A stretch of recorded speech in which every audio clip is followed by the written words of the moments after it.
వల్లభనేని వంశీ గారిని కలవటం జరిగింది. వారికి అంటే జైల్లో నేల మీద పడుకోవటం ఆరోగ్యరీత్యా ఇబ్బందికరమైన పరిస్థితులు ఉన్నాయి.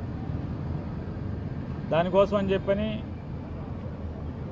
జైలు అధికారులను కూడా ఆయన రిక్వెస్ట్ చేశారు, వారి శ్రీమతి గారు కూడా రిక్వెస్ట్ చేశారు. జైల్లోనే ఏదైనా గట్టున్నటువంటి లేదా అరుగు లాంటి చోటు ఉన్నటువంటి దాన్ని కేటాయించమని చెప్పని రిక్వెస్ట్ చేశారు. ఎందుకంటే వెన్నుపూసలో వారికి ఆరోగ్య సమస్య ఉంది కాబట్టి రిక్వెస్ట్ చేయడం జరిగింది. దాన్ని పరిశీలిస్తామని చెప్పడం జరిగింది. అలాగే వంశీ గారి కేసులో పోలీసు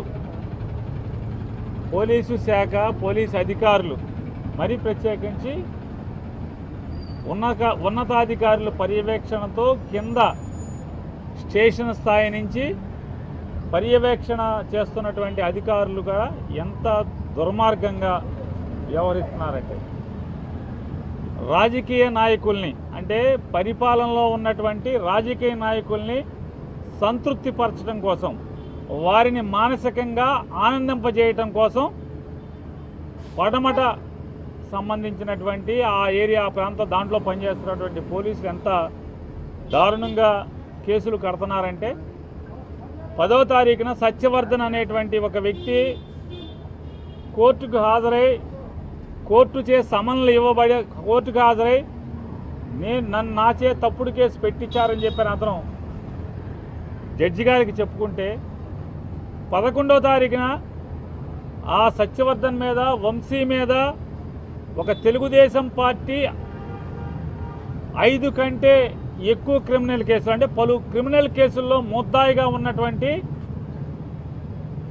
ఫణికుమార్ అనేటువంటి ఒక తెలుగుదేశం పార్టీ కరడుగట్టిన కార్యకర్తతో ఫిర్యాదు తీసుకుని ఆ ఫిర్యాదు మేరకు కోర్టుల్ని పోలీసుల్ని తప్పుదోవ పట్టించారని చెప్పని సత్యవర్ధన్ మీద వంశీ గారి మీద ఎఫ్ఐఆర్ కడతారు.